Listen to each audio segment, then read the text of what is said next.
একটি বাগানে ছিল একটি ছোট্ট আপেল গাছ। গাছটির উপর অনেক সুন্দর আপেল ধরেছিল, কিন্তু একটি আপেল ছিল যা এখনো অপরিণত ছিল। সে জানত সে যদি আরো একটু অপেক্ষা করে তবে পাকা হয়ে উঠবে এবং সবাই তাকে খেতে চাইবে। আপেলটি দিনের পর দিন তার গা কাঁচা ছিল। সে দুঃখিত ছিল কারণ তার সতীর্থ আপেলগুলি অনেক সুন্দর, রঙিন এবং পাকা হয়ে গিয়েছিল। তারা সবাই খেতে প্রস্তুত হয়েছিল, কিন্তু সে ছিল একা। একদিন বাগানটিতে একটি ছোট ছেলে আসলো। সে দেখল অপরিণত আপেলটি ঝুলে আছে। সে আপেলটি তুলে নিয়ে বলল, এই আপেলটি অপরিণত, আমি একে খেতে পারবো না। ছেলেটি ফিরে চলে গেল। অপরিণত আপেলটি খুবই দুঃখিত হলো। সে ভাবল, আমি কখনো পাকা হতে পারবো না। কিন্তু কিছুদিন পর ছেলেটি ওই গাছটি আবার তার আপেলটি দেখতে পেল। এবার সে পাকা ছিল, সুন্দর, মিষ্টি। সে বুঝতে পারল সবকিছু সঠিক সময়ে ঠিক হয়।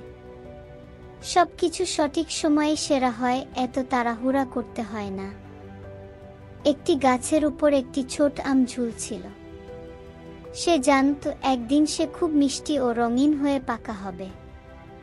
কিন্তু এখন সে ছিল সবুজ এবং তেমন আকর্ষণীয় নয়। গাছটির কাছেই ছিল একটি বড় আম। তার রং ছিল সোনালী এবং দেখতে খুব সুন্দর। সবাই সেই আমটিকে পছন্দ করত এবং তাকে খেতে চায়। অপরিণত আমটি খুবই দুঃখিত হয়ে ভাবল, আমিও যদি পাকা হতাম তবে সবাই আমাকে খেত। একদিন একটি ছোট ছেলে গাছের নিচে দাঁড়িয়ে ছিল। সে পাকা আমটি তুলল এবং খেতে শুরু করল। অপরিণত আমটি তার দিকে তাকিয়ে ভাবল, আমি কখনোই এত সুন্দর হতে পারবো না। কিন্তু কিছুদিন পর অপরিণত আমটি পেকে উঠল। তার রং হলো সোনালী, গন্ধ খুব মিষ্টি। একদিন সেই ছেলে আবার গাছের নিচে আসল।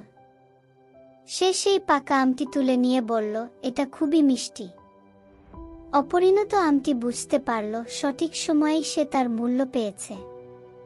সবকিছু সঠিক সময়েই সেরা হয়, অপেক্ষা করা খুবই গুরুত্বপূর্ণ।